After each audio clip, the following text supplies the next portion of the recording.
this team's got a great foundation, and it's only getting better. It's coming to a point now where if the Mets don't at least win a pennant, I'm going to be very disappointed. It takes one hit with some of these guys, and then boom, they go off. Yeah, this is the Mets. I don't know. I'm not afraid of anyone.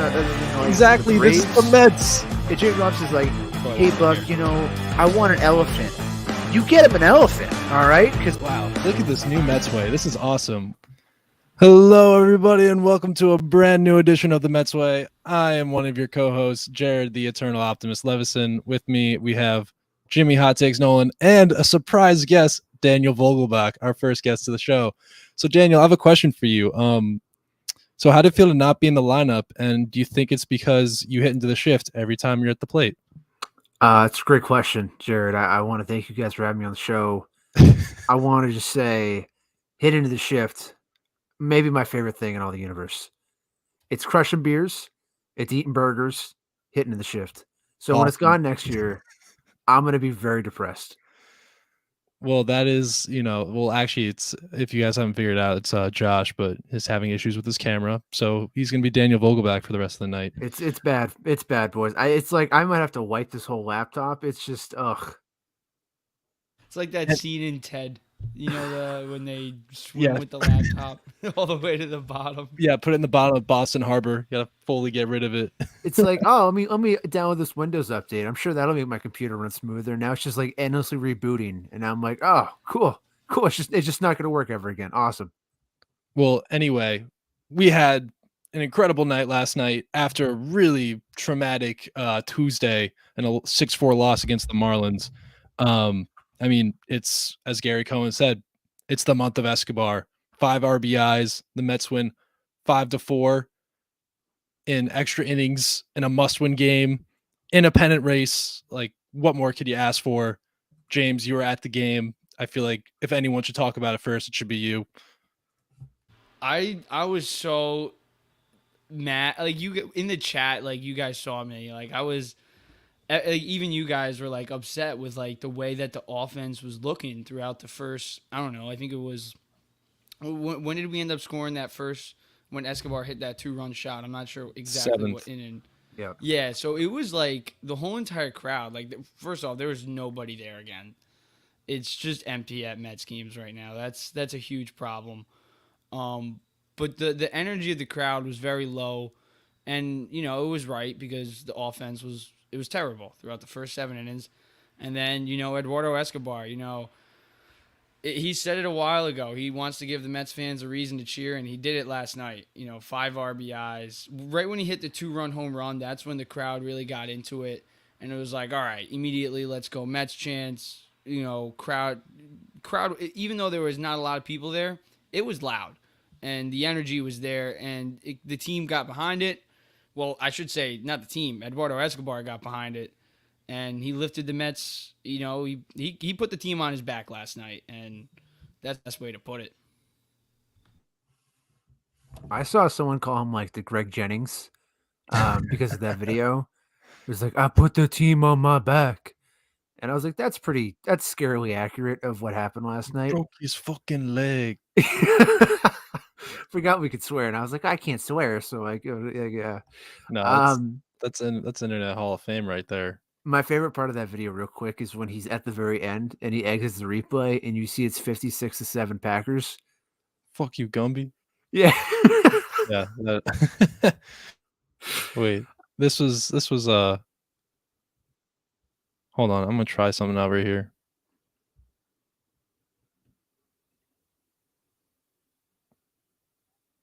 Never mind. I tried sharing a video because I wanted to pull it up. Anyway, whatever. No, I didn't even watch the game. I did watch the game, and I didn't actually turn it on until after Escobar hit the home run. I was eating dinner with my dad and my sister. My dad, also a big Mets fan, and I peeked at my phone, and it was 2-0, and immediately. I don't know what it is. We're just like, oh God, like game over. Like, why can't we beat the Marlins? It happens all the time. Like this, like down 2-0, and we think the game's over. And I'm the person who's always like, oh guys, like don't worry, it's only 2-0. It's still early. But just the way how Tuesday night went, like, and how the offense has been playing in general, like they get down a couple runs like that, and it's really deflating. And then they're down 4-0, and you're like, oh my god, like what was it? Seth Lugo gave up the 4th run. I mean, Walker pitched a good game, but 4-0, like, in May and April, we're thinking like, oh, cake, like this is nothing. And it's a weird thing where now it's like we lose all faith like immediately. Like we're such, I don't know, as Mets fans, we're so like fragile and like bipolar. It's one of the most bizarre things I've ever been a part of. And I don't know, last night, like it was one of the games where like when they tied the game, I like jumped out on the couch and I like pumped my fist and like screamed. Like it's a crazy roller coaster ride of a game. I can't even imagine how electric it was there, Jimmy.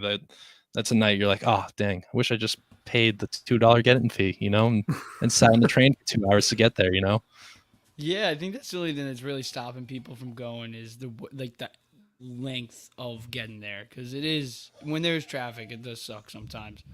But to go off that, like when you said you jumped off your couch, that's immediately, I think every single Mets fan, the bipolar is perfect way to put it. We Mets fans have, like, the way that we are. We have PTSD from the Wilpons. It's just, it is what it is.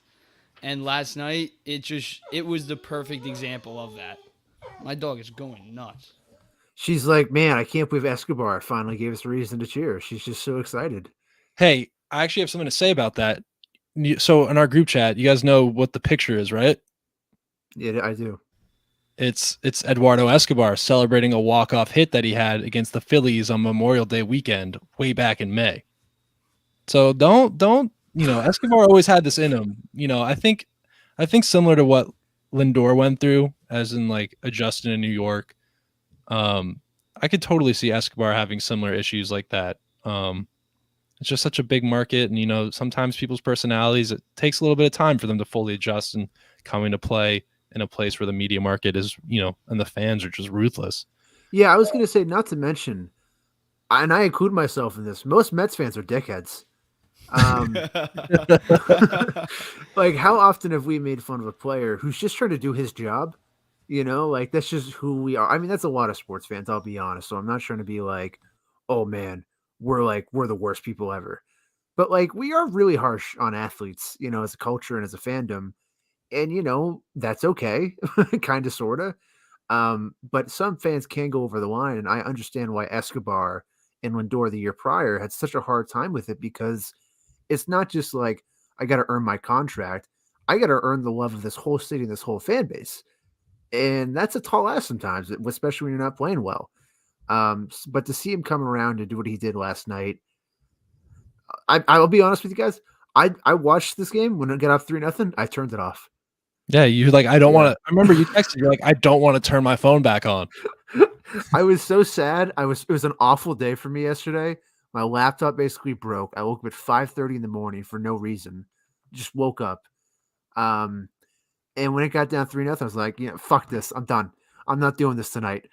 It was like the Larry David meme of like, fuck you, I'll see you tomorrow. Yeah. Was basically where I was at. And so I was like, all right, well, I'm turning it off no matter what happens.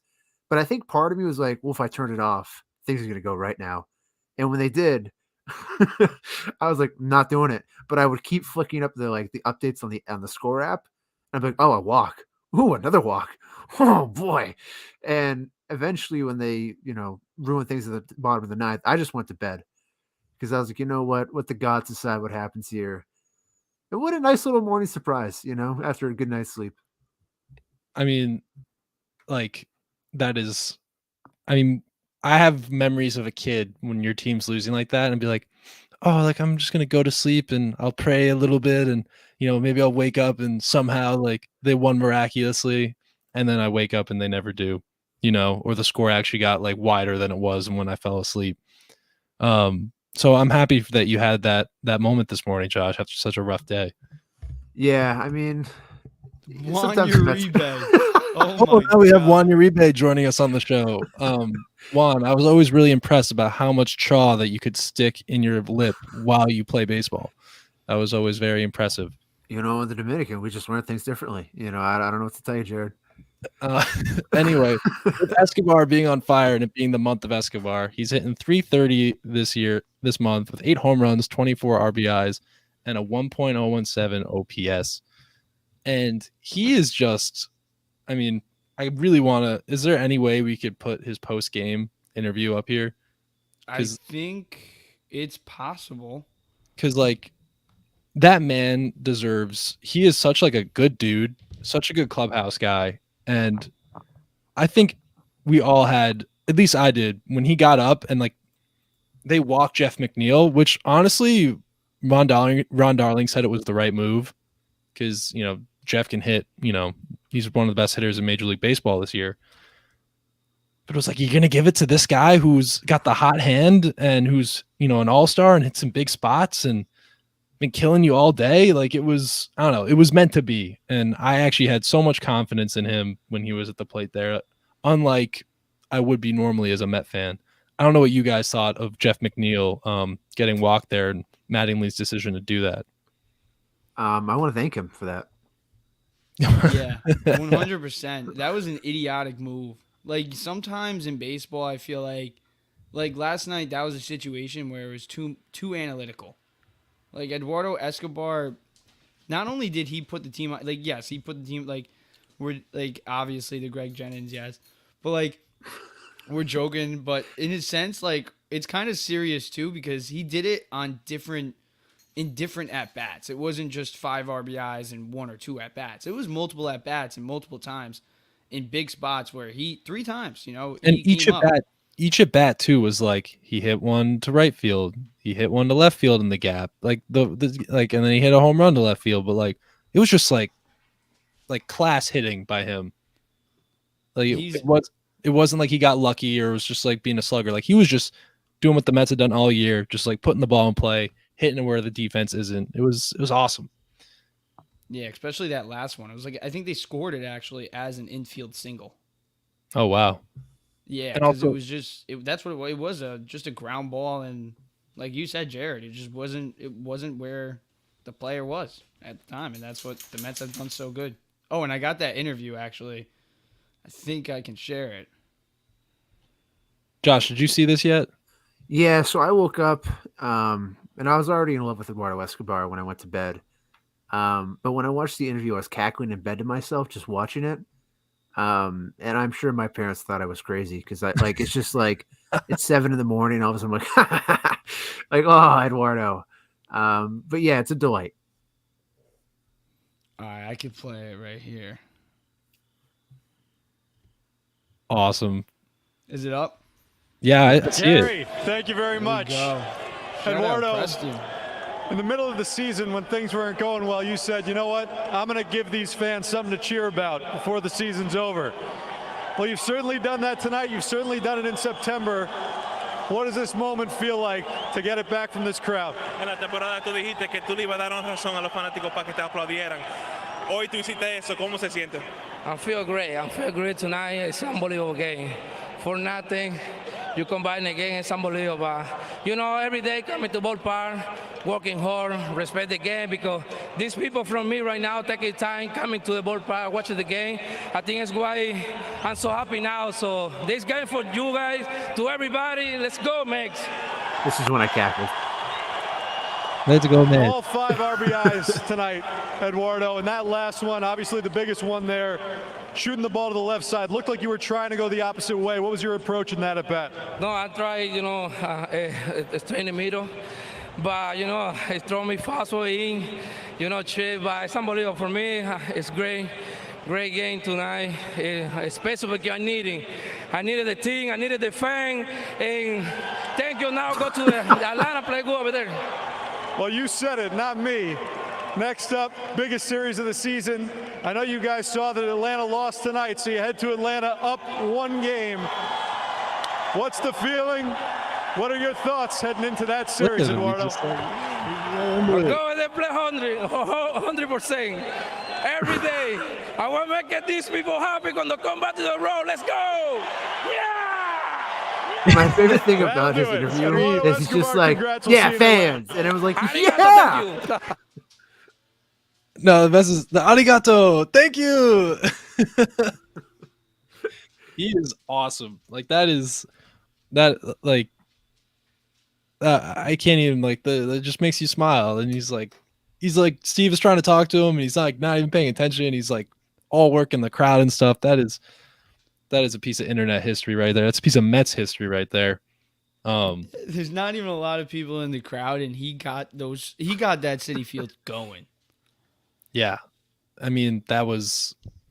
I think it just shows his character. He's just like that like cool of a guy. I don't know. He's just And good him clubhouse being this dude. hot, like I feel like it's perfect right at this time. Like no better time for Eduardo Escobar to get going, or really any player in general to get going. It's going right into the postseason. I think he's our third hottest hitter right now after Alonso and Lindor. I'm not gonna say best hitter. I'm gonna say hottest. But that's exactly what we need. And I think if anybody told me at the beginning of the year that Eduardo Escobar would have, well, right now he has 68 RBIs, so he's probably going to get to 70. I think he's got 2 more RBIs in him down these in these 2 series. So if you would have told me 70 RBIs from Eduardo Escobar and over 750 OPS actually, and 20 home runs, I'd sign up for it. That's the production I think we didn't necessarily want out of third base, but it's something that we need with the lineup that we have. He's not a hole, and now he's not just not a hole. He's an impact bat in this lineup these last few weeks, and it's perfect timing. I want to go on hair watch again. So we did this last week with Lindor and the do-rag. I don't know if you guys noticed in that interview, Eduardo Escobar blonde. He's got the frosted tips. Yeah, he has grown his hair out, and I just looked up a picture in August. Not there. Yeah, in May, when he hits the walk-off versus Phillies, his head's actually shaved. I'm not going to say we should just get different hairstyles for the Mets, but I mean, I just got a haircut. So I don't mean us. I mean, every single Mets player should get a different haircut. It could be us. I'd go bald for the Mets.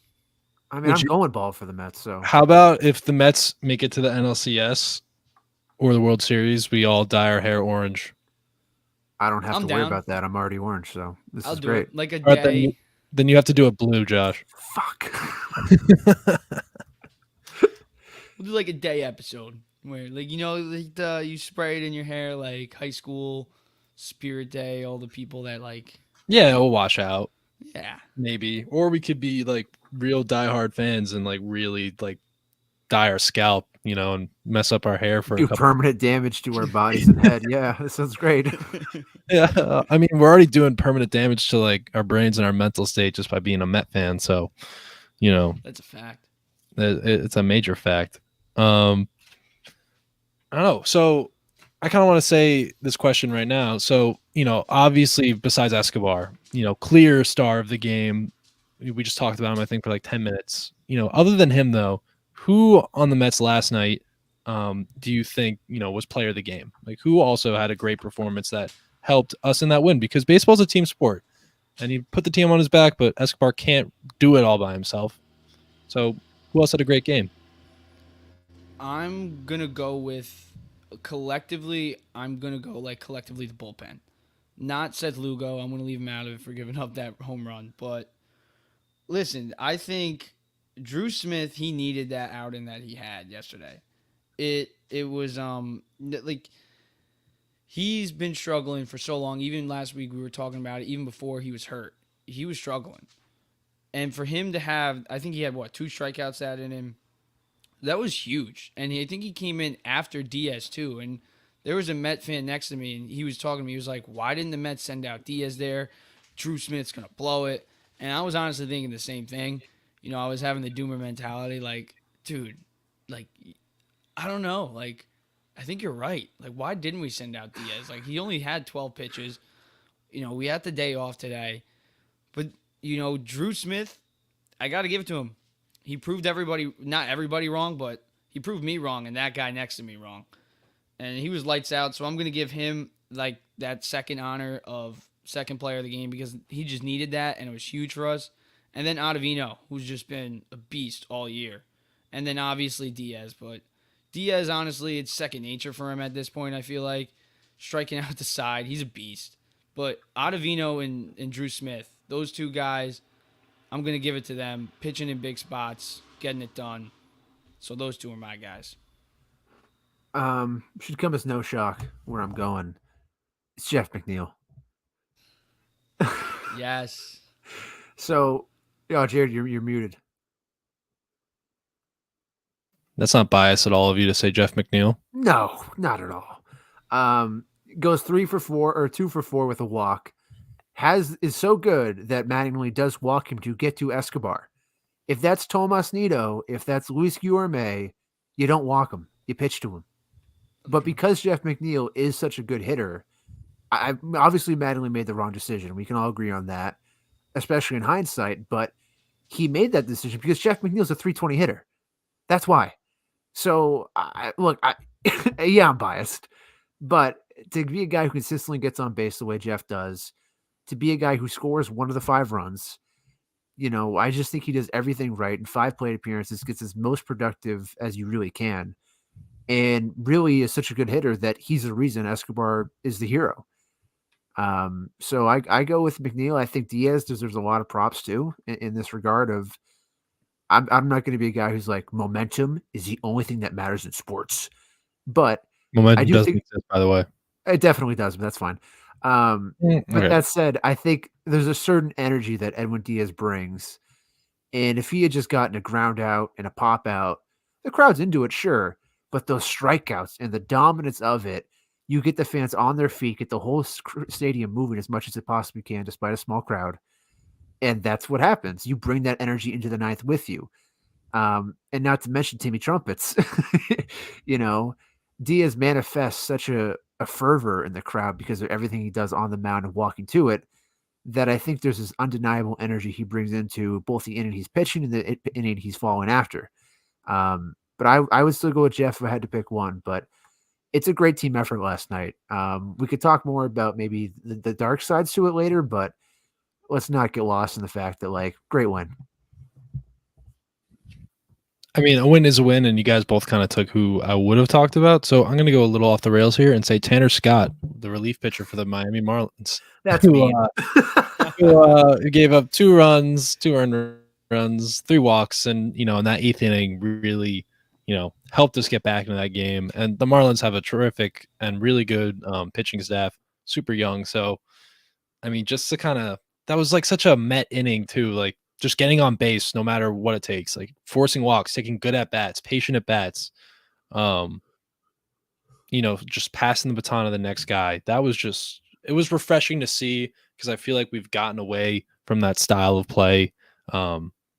This honestly, the whole month of September in games against Chicago and Pittsburgh, the first series against the Nationals. I feel like we've kind of gotten away from our normal approach at the plate, which gave us so much success earlier in the season. So shout out to Tanner Scott and just shout out to whoever got on base. I think it was Canna. Nido with the big double. Oh my God. If that was huge. If Nido hit a home run there, I would have because oh my gosh. That was I can't even describe how crazy I would have went. Probably as crazy as when Guillorme hit that home run in the Chop House in Atlanta a while ago. So close. Just couldn't get above that orange line on the wall. And Travis Blankenhorn, an irrelevant Met, joining us on the show. So Travis, how does it feel to be out of Major League Baseball? First of all, how dare you? Second of all, do you have a 4th spot on the show? I need to feed my family.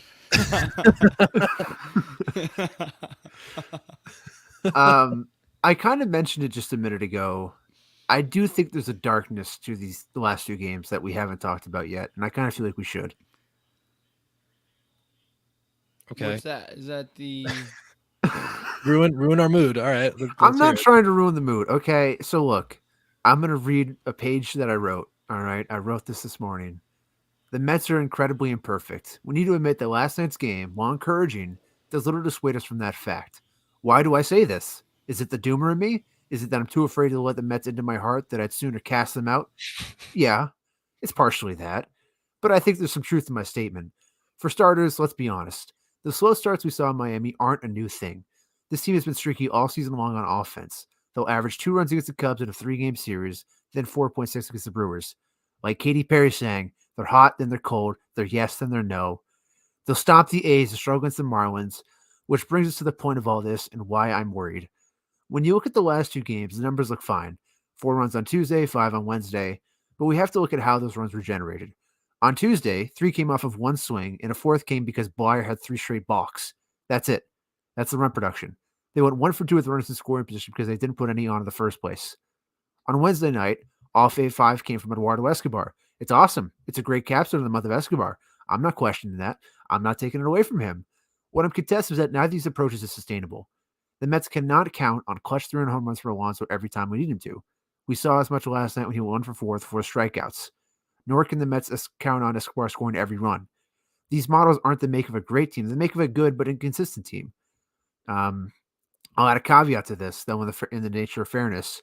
The Mets cannot hit 3-run home runs or enable a 5 RBI game from Escobar if runners aren't on base first and foremost. And they did that when they had to. I just question whether they or these hitters can do it enough against the best of the best come October. I mean, we're going to find out. I think this weekend is going to be a playoff series. So if we don't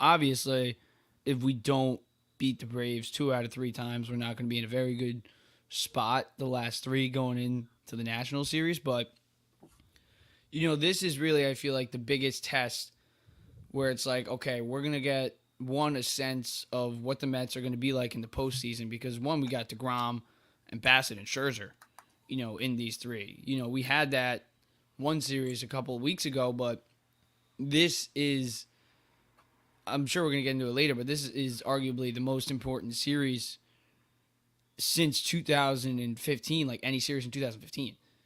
And that's I'm not even just saying that, even in the years that the Mets were good. The last time I think the Mets had a 100-win season was 1986. So, this is arguably one of the better Mets teams in franchise history. I'm not going to go out there and say it's the best because they haven't done enough yet. They got to perform in the playoffs. But this, I'm very excited and amped for this series because it really is just not only just a preview and a taste of what this postseason is going to be like, but if we win 2 out of 3 of these games, I think every Mets fan is going to be super confident going into the postseason because the Braves arguably, they're right up there with the LA Dodgers, I would say, and the Houston Astros, especially in the second half. They're the best team at baseball in the second half. Even though they lost Ozzie Albies again and Spencer Strider going down, Max Fried, he's still an ace, and they still have more aces behind him. So I think you're right, Josh. I'm very scared of this I just muted myself. I'm very scared going into this Brave series, but at the same time, I'm also excited because it's a taste and a preview of what this postseason could hold for the Mets. I thought you brought up a lot of really interesting points there, Josh. One about, not relying on Pete Alonso. And yeah, he went 1 for 4 last night, and he had a terrible strikeout either in the bottom of the 9th or, I think it was in the bottom of the 9th. It was just an abysmal strikeout. Honestly, it was a good pitch. It was a risky pitch. The slider started really in and slid all the way out, totally out into the other batter's box. And Pete gave such a measly swing on it. The offense it's concerning, and it's especially concerning. And I was really surprised that you didn't mention Starling Marte and his name wasn't brought up. I'm sorry. In that little piece. No, don't apologize. But I think it's really something to consider when you talk about what has gone wrong with this Mets offense as of late.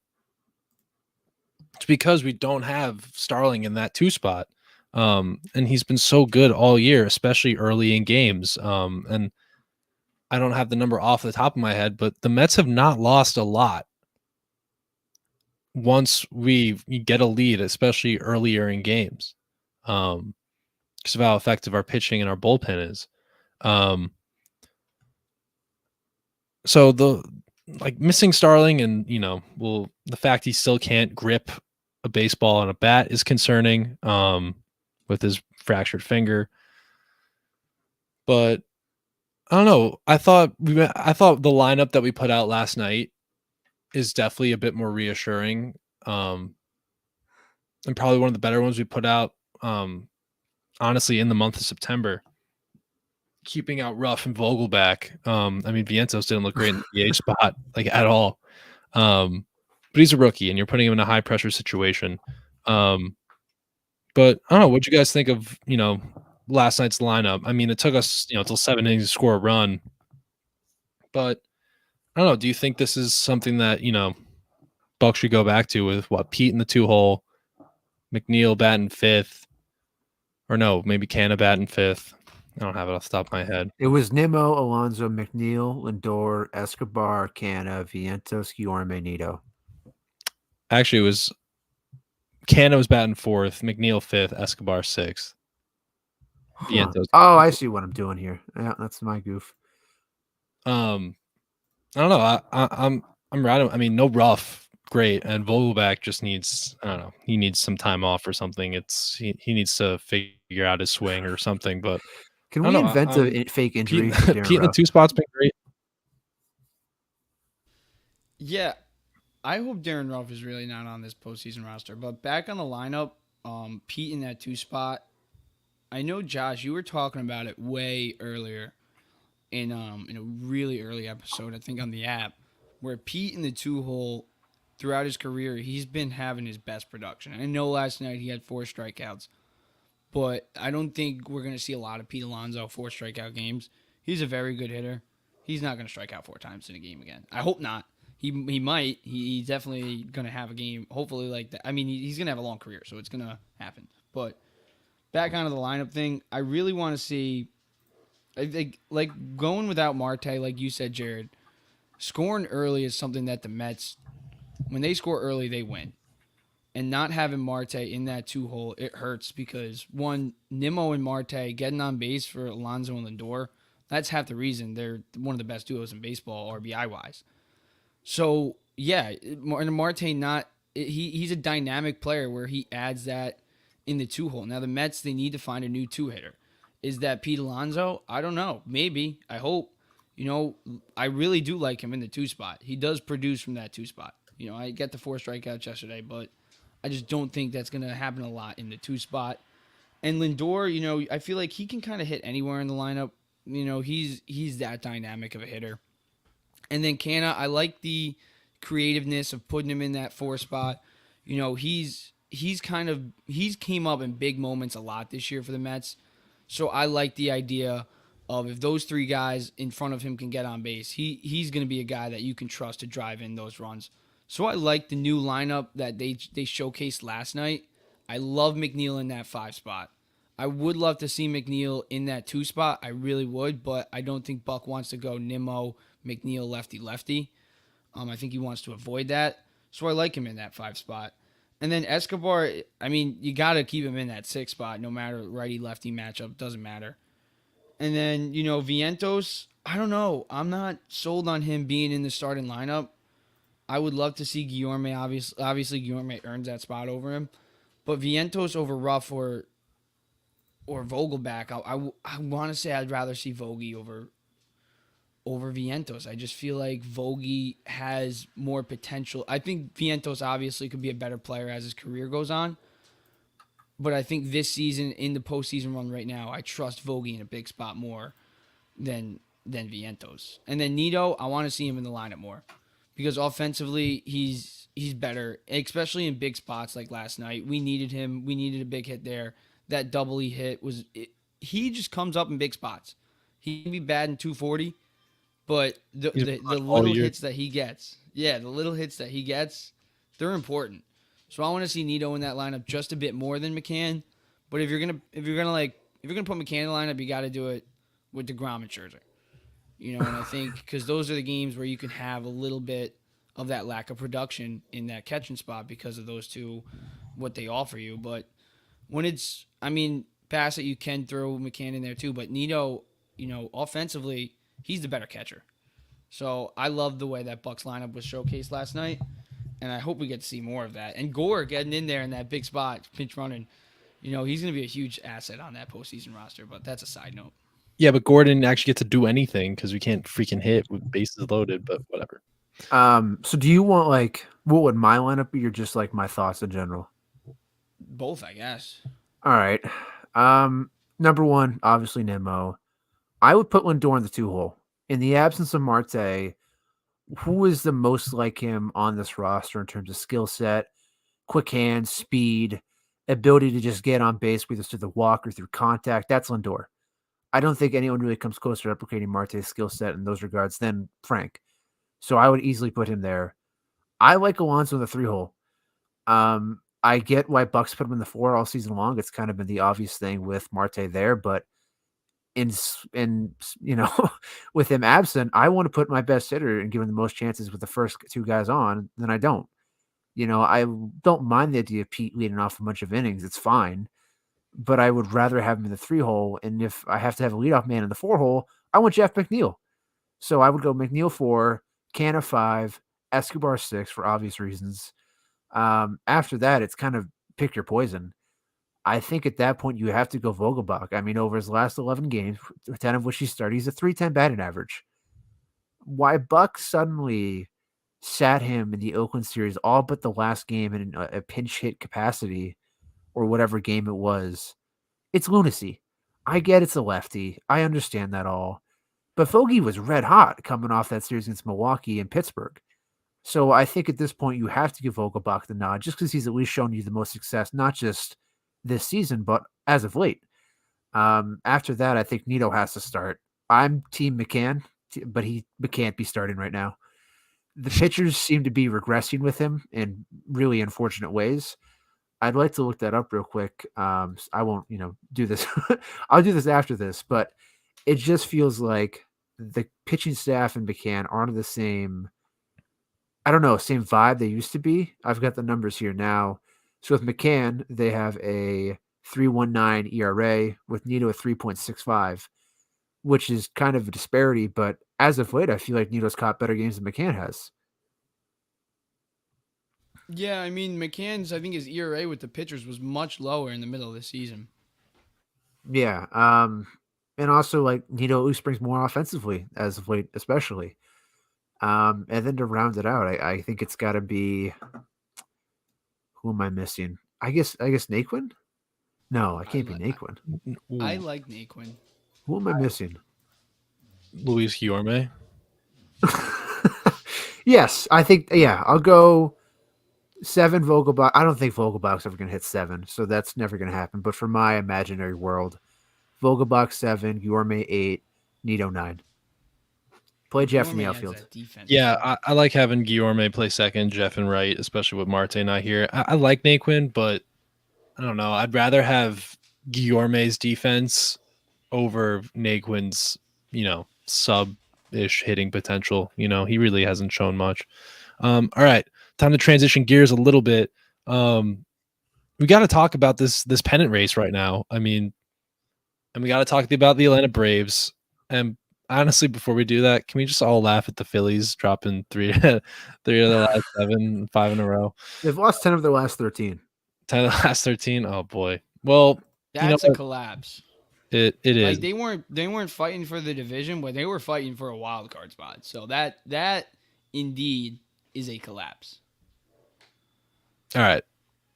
It is a collapse, and a lot of people are saying the Mets were choking and collapsing, which I don't think is true. And after last night, no Mets fan is saying that anymore, even though they were on Tuesday. But anyway, the NL East is at stake. This is when we all looked at the schedule when it came out. We knew, at least some Net fans knew, I knew that the NL East, we were going to have to go through Atlanta, and we're going to have to win some games here to win the division and get to the playoff. Well, we're in the playoffs already, but just to win the division. Like, it's got to go through the defending champs. Buck announced today that DeGrom is moving his start to Friday versus Max Fried. We got game 2 is Scherzer and Kyle Wright. In game 3, we got Chris Bassett versus Charlie Morton. And of course, the Braves last night lost to the Nationals in extra innings. Thank you. What was it? CJ Abrams? CJ Abrams. Thank you for trading Juan Soto. Yes. Thank you so much. So now we're a game up. We got this whole thing in front of us with a sweep. Everyone's been saying this all day. With a sweep, we clinch the NL East. We could celebrate in Atlanta. 2 out of 3. We would need virtually just one win versus the Nats and one Braves loss to the Marlins, and we clinch at home.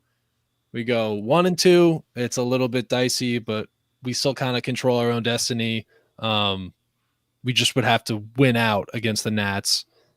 And if we get swept, Atlanta clinches the division. So hopefully the last one doesn't happen, but there's still a lot of leeway for us to, clinch the NL East and, raise our 7th division pennant. That's right. The Mets have only won the division 6 times in their history. So this is a big deal. This series is probably one of the biggest regular season series the Mets have ever had. You really cannot state it enough. Everyone's talking about it. The only other thing people are talking about is Aaron Judge hitting 61 home runs. But we talked about that just for 1 second, not in like a wow, it's awesome. He tied the record. He didn't break it. It's cool, but like Jesus Christ, like can he break the record first? He's got time left. I mean, I'll do it. You gotta view that though. Do you guys view it though as the real record, or do you guys? I mean, all time it's Bonds. I don't care about. Come on. True. I mean, I'm kind of 50-50 on it.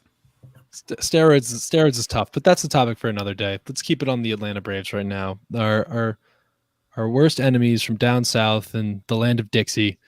Ooh, nice Civil War callback. Yeah, history major. I'm gonna take the Cumberland Gap, baby. Yeah, hopefully we can be like William Tecumseh Sherman in our march to the sea and just ravage and pillage. Just raise Atlanta. Yeah, the state of Georgia. How do you like that reference? That's good. So it's perfect. The weather is going to be, Hurricane Ian. It's not going to affect the game. We're not going to have a weird doubleheader on Sunday. We're definitely not going to have some weird matchup on the last day of the regular season. You guys said you were worried. A little worried scared. And excited. Like a good nervous. Okay. I'm petrified. Yeah. You're petrified. Explain. I'm so fucking scared. Good. Yeah, that's mostly my fear. I don't know, I'm sure you guys can relate, but when the Mets lose a game where I'm like, God damn, it weighing on me the entire next day. Outside of everything else that went wrong yesterday, having the Mets lose to the Marlins was the darkest cloud above it all for some reason, because it's just what's we should beat the Marlins. And all those worst thoughts of your PTSD start coming back up to the forefront. And nothing is ever more true than with the Braves. It's not just oh, it had to be the Braves are a great team. We hate them. That's fine. And we've always gone out of our way to admit they're a really good team. But goddamn, they overcame a 2.5 game deficit in the NL East in what, 4 days or 2 days or whatever? Yeah. When we were up 10.5? Yeah. They're just a really, really good team. And I don't know if I could go through the agony of walking through the Washington series, knowing that we lost our chance. That would be such an agony to me. And I'm very, very nervous about this series. It's the best possible pitching matchup for the Mets. No mistake there. They're giving themselves the best position to win. But pitching has not been the issue as of late. It's the hitting. And I'm just very, very worried about everything. It's Nerve City. It's definitely Nerve City. But try to look at what Pete Alonso said after that loss to Miami on Tuesday. Okay. Did you hear what he said? He did. He said, I want to be great. And then he struck out 4 times. No. Oh, the other quote. This is what he said. He's like, this is fun. This is exactly what you want to be in. This is how could you not love every single second of this? Literally all you have to do is go out there and win every day. But he's like, this is fun. The clubhouse wants to be here. If you got to change your perspective a little bit and see it as wow, we have a crazy opportunity right now to do some really cool stuff. We could win a pennant. We could do it in our biggest rival's home stadium. What more can you not what's there to be scared of? You're one of the best teams in baseball. They keep saying, go ahead, Jimmy. Oh, sorry, but we're walking into the defending World Series champions' house with Jacob deGrom on the mound, Game 1, Max Scherzer, Game 2, Chris Bassett. I'm nervous, yes, But I think it's like a good nervous, like a butterfly, like before a big game when you're like younger in Little League or something. Like that's how I feel. Like I wish I could just like. I saw Jack Oliver tweet this, host of the Shea Station. He wants to just fast forward to 7 p.m. tomorrow. I feel the exact same way. I just Yeah. want to take a really long nap after today's show and wake up tomorrow at 7. That's all I want to do tomorrow is just watch Mets Braves. If we lose, I'm going to be heartbroken. I might cry. That's what I'm saying, and it could happen. If we lose one game, why would you be heartbroken? You just said if we won 2 out of 3, we're still in good shape. Like we did, we had to do. We're a game up. We're in the driver's seat. Like it's just the Mets we have Braves. less Like pressure on us. every single game is so important. Like I'd still have that mentality going into the next day. Like yes, we could still do it, but it's just these games. I just want to like they're so meaningful, and like you said, Jared, it's the most important regular season series I think in arguably Mets history. At least in our lifetime. Yeah, easily. Like when's the last time the Mets had 100 1986? They're 2 wins away. If we do get 2 out of 3 against the Braves, that's 100 wins, one against the Braves. So like that's that, and then we just gotta win one more against the freaking Washington Nationals. If we can't do that, we don't deserve the NL East. We don't have to think about the Nationals yet. They're way down the road. Like let's not get this is what this team does. We take every game and every opponent on that day. There's nothing else besides that. We gotta amped for the mentality that they have, So I'll get one more thing before we move on to like a small little segment I want to do for the week called Wondrous and Worrisome. We could have fucking Cy Young and the ghost of Tom Seaver out there, and I'd still be just so nervous. I'd be like, I don't want to watch. Like, I don't want anything to do with this. I'm so scared. And we do. We literally do have DeGrom and Scherzer. We have Cy Young reincarnate. And we're like, shit. Yeah, it's just like, I don't know. It's just who I am. I'm just very, very scared. But moving on, I want to just highlight some stats here. So, Wondrous, number 1. Jeff McNeil has a 354 batting average with an 8.67 OPS against the Braves. Pretty good. Worrisome. Pete Alonso has a 254 batting average with a 695 OPS and 21 strikeouts against the Braves this season. So he's due. Hey, he had that big the big 5-game series at home. That was all Pete. We were on the road. No, the 5-game series? No, we're on the road now. Yeah, that's what I'm saying. Oh, well, yeah, true. Yeah. Wondrous. Francisco Lindor has a 290 batting average with a 774 OPS and 2 home runs against the Braves. Pretty good. Worrisome. Eduardo Escobar has a 212 batting average with a 651 OPS against the Braves. Not great. Not great, Dave. That's not September Escobar, though. That's very true. That's a great caveat. I don't know. It just comes down to me of like the players keep saying this is fun, and I don't disagree with them. I'm glad they're having fun. I'm having an awful time. Through no fault of their own. What sounds fun to me is just having the division over and we win. That's not the Mets' fault. They did everything they could. The Braves are just really, really good. But like, this isn't the word I would use to describe it. Fun to me is like, I'm gonna go to the beach, gonna relax, gonna read a book. Not like I'm gonna sit through 9 hours of the most stressful baseball I've had in maybe 10 years. No, it's I totally understand what you're saying, and like really like 162 games. We've been invested in this team all year. We've been overreacting and freaking out about losses in June and May, and now it's like there's 6 games left. There's like this many games left, and we're still like pulling out our hair and like still wanting to watch every night. Like we won 98 games. Like why do the Braves have to be the Braves?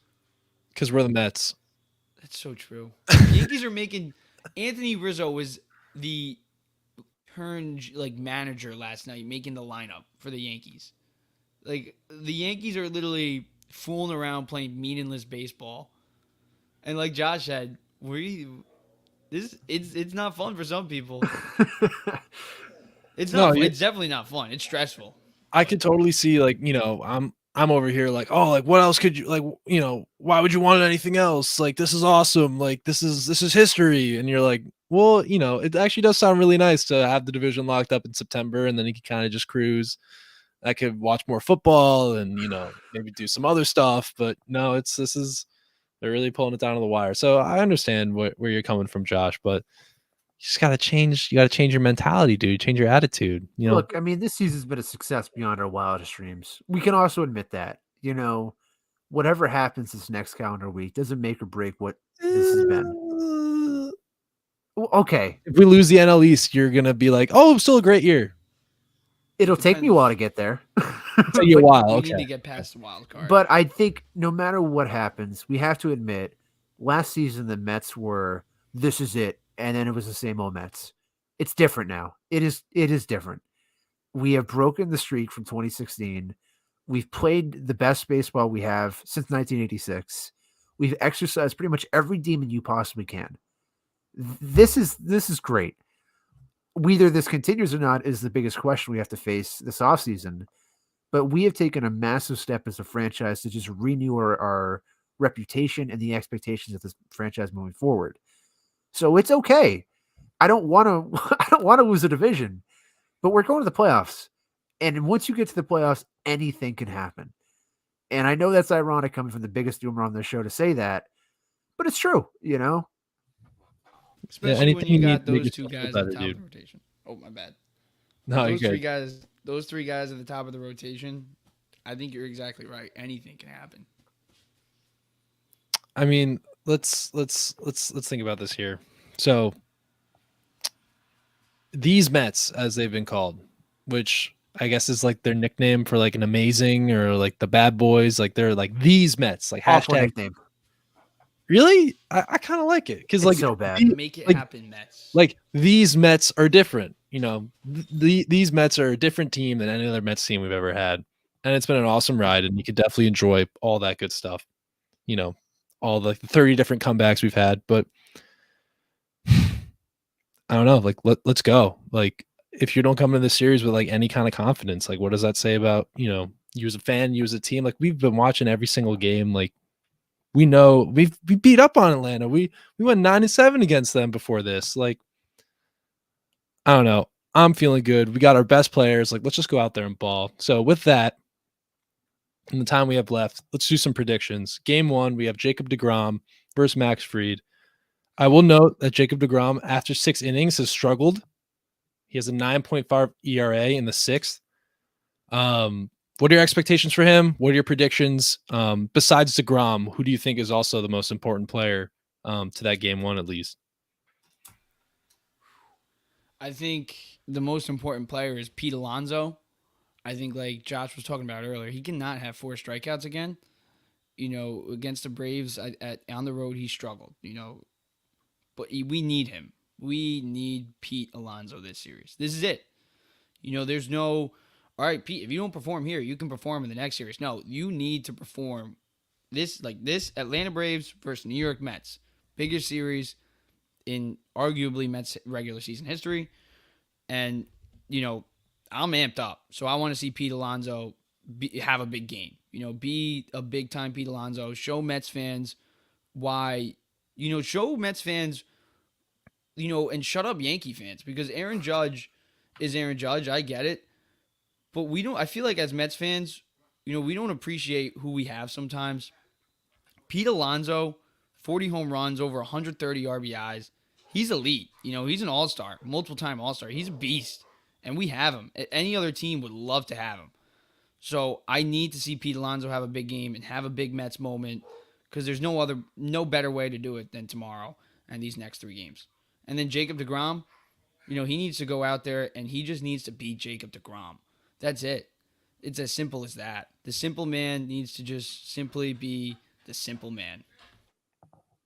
My answer, I don't know if this technically works, but it's Andy Chavez or Chavez, excuse me. Okay. Andy Chavez, I got him right back there. When you look at the games where the Mets are the struggling Mets, they're not. I mean, I've preached this all year long. It's not working the count. It's swinging within the first 3 pitches of every at bat. It is 6, 8, 10, 12, whatever how many pitches thrown in a single inning by a pitcher, to the point where he gets to the 6th and he's at 78, 80 pitches. When we go back to what is the peak of the Mets, it was that Atlanta series in July where neither Fried, Strider, or Morton made it through 5. They did that by using the approach that got them there at that point of the season, working the count, stressing the pitcher, making everything hard. They haven't done that as much. So Eric Chavez isn't just like directly related to this because it's just his job to say what happens, whether the players do or not, completely different. But they need to get back to that mindset because Atlanta's bullpen is not all that great. Kenley Jansen has been awful. So you got to work that count and make go back to what worked. Otherwise, you can let the opposing pitcher get on such a roll that it doesn't matter who else is on the other side. They can equal them or match them because the Mets offense can be overpowered. I think what you said about the Mets approach is, something that we all as fans want to see again. But you got to expect too, Atlanta is no slouch. They have tons of playoff experience. They have World Series experience. They have rings. The Mets are not going to see the same type of pitching performance from Fried. Thankfully, we don't have to see Strider, even though, it is fun to beat up on him and, it's fun to compete against him. But they got quality guys. They got veteran guys. So we know they're not going to pitch us the same way that they normally would. So it's going to be really interesting to see how the Mets, kind of adapt and, adapt and try to find best ways to get on base and string hits together and add some runs, which is something we really haven't done. Can I just clarify something real quick? Oh, of course, Josh. I'll be very quick. It doesn't have to be every single inning. It doesn't have to be a 27 pitch inning every single inning. But what we saw last night in the 8th inning of how they got to that position of loading the bases, the walks, that is what you need at least more often than not this series. If they can't get it, just watch out. Watch out because we might not hear from Josh or James Nolan ever again. I might be on a rafter in the worst way possible. Dude, I'm a Mets fan, a Knicks fan, and a Jets fan. If the Mets don't, please, Mets are the only good point of this 2022 sports season for me. So far. If they make it a low point. Yeah, so far. Dude, you got Jalen Brunson. Yeah, it's a playing team. It's exciting, Could have been Spider. A few games, sell a couple tickets, but anyway, yeah, no, it's there's a lot going on with New York fans right now, and James, I'm in the same boat as you, fandom wise, and the Mets really have been like the best thing. This has been the most fun team I think I've ever watched, one of the most successful teams I've ever watched, and I could really only look to maybe 2 or 3 other seasons in my whole where a team has been successful. So we got a lot of emotion. We got a lot riding on this. DeGrom, though, I have full confidence in him that he's going to step up and have an absolute game. Just like fully lights out. I feel like what happened to him in Oakland was a fluke. And he's going to come out with a vengeance, and he's just going to throw that 100-mile-an-hour fastball, and he's going to throw his 92-mile-an-hour slider to the back foot. And I think he will give up a home run or two. Like I definitely expect, Swanson or Riley or Matt Olson had a really nice opposite field home run last night against Josiah Gray, who's a very good pitcher. He's going to get dinged up, and he has done that in the playoffs, but there's nobody else I'd rather have on the hump tomorrow night. And if he does lose, we got Mad Max and Chris Bassett. So I don't know about you. I'm going to be nervous watching the game, but right now, like, I got that BDE right now, like bring it on, dude. I'm wearing my playoff hoodie. Like, let's go. It's cold out because we're going to be playing the playoff hoodie? Playoff hoodie, dude. It's cold October nights. That's like the Syracuse Mets. The Syracuse Mets are your playoff hoodie?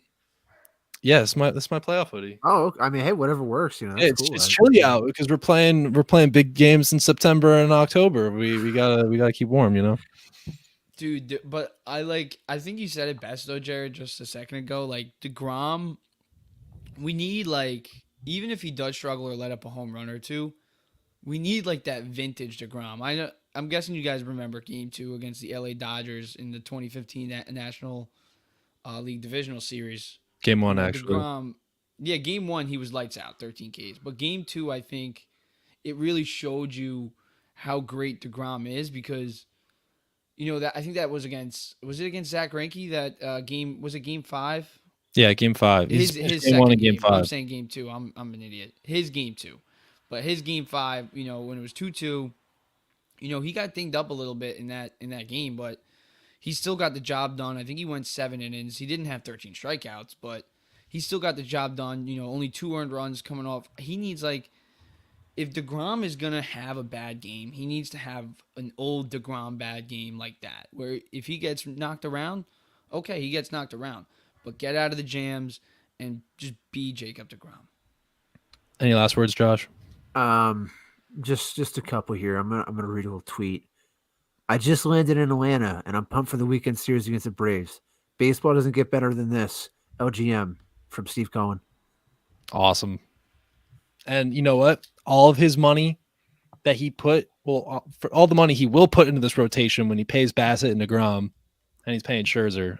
We'll get into that way later, but Off-season show. Uncle Stevie, he's the one who changed the Mets way. Yeah, he made. Oh, you messed me up. I don't know. Ever since Steve Cohen got to the Mets, things have been going the Mets way. And now that he's in Atlanta, I think things are going to stay the same. And I think we're going to get out of this series with a division title. All hail Steve Cohen. That's it for the Mets way. Thanks for tuning in. I'm scared. Let's go, Mets. Let's get this. Let's get this victory. Let's clinch the division. I'll see you guys. Bye-bye.